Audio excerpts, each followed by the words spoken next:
It was a cloudy afternoon. A light breeze rustled through the busy streets as people hurried to their destinations. Among them, a young man named Daniel walked briskly, glancing at his phone. He was running late for an important job interview. His heart pounded as he checked the time. Just a few minutes left. He quickened his pace, but then something caught his eye on the sidewalk. A small, worn-out brown wallet lay near a street lamp. It looked old, its edges frayed from years of use. Daniel hesitated for a moment, then looked around.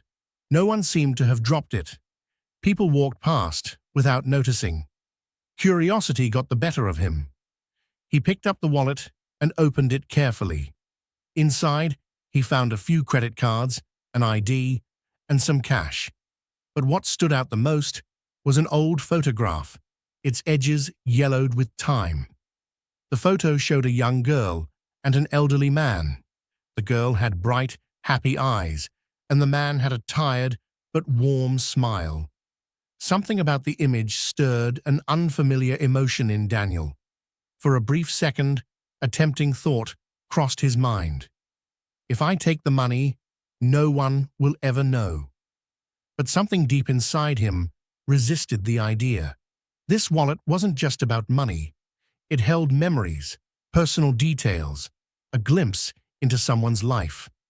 He sighed, closed the wallet, and made a decision. He had to find its owner. Daniel checked the ID inside the wallet. It belonged to a man named James Parker, a 65-year-old retiree. An address was written on the back, but the ink was faded. There was also a handwritten phone number, but a few digits were smudged. He thought about going to the police, but something told him he should return the wallet personally.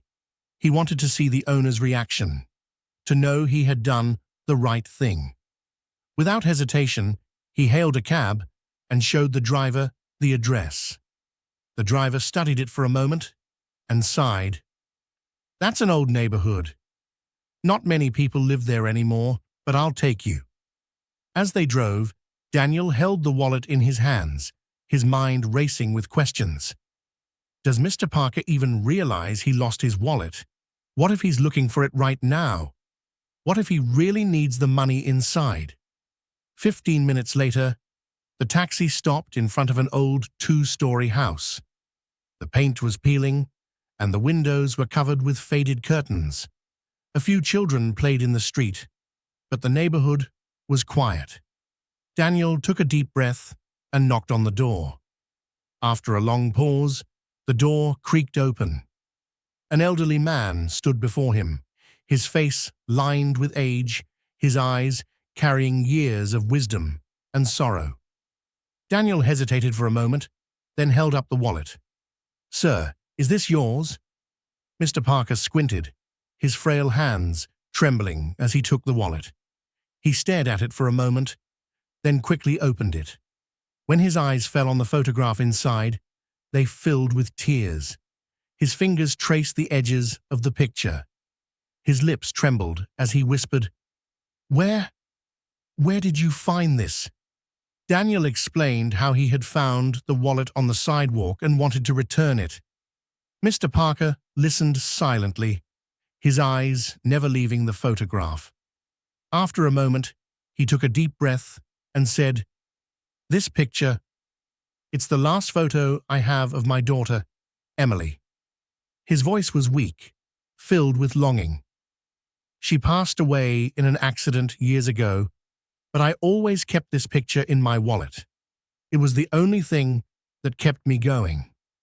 Daniel felt a lump in his throat. He had expected the wallet to be important, but he hadn't realized it held a father's last connection to his lost child. Mr. Parker sighed deeply, wiping his eyes. "I thought I lost it forever. Thank you, son. You didn't just return my wallet. You brought my daughter back to me, even if just for a moment." Daniel stood there, speechless. He had never felt this kind of fulfillment before. It was more than just returning a lost item. It was restoring a part of someone's heart. Then the old man looked at him and smiled softly. "You must be in a hurry. I've kept you for too long." Daniel glanced at his watch. His interview had started 10 minutes ago. He had completely forgotten about it. But strangely, he didn't care. As Daniel turned to leave, Mr. Parker suddenly spoke again. "You know, I used to own a small bookstore downtown. I was looking for someone trustworthy to help me manage it." Daniel raised an eyebrow. Mr. Parker chuckled. "I don't have much left in this world, but I still have that store, and I think someone as kind-hearted as you deserves a chance. What do you say?" Daniel was stunned.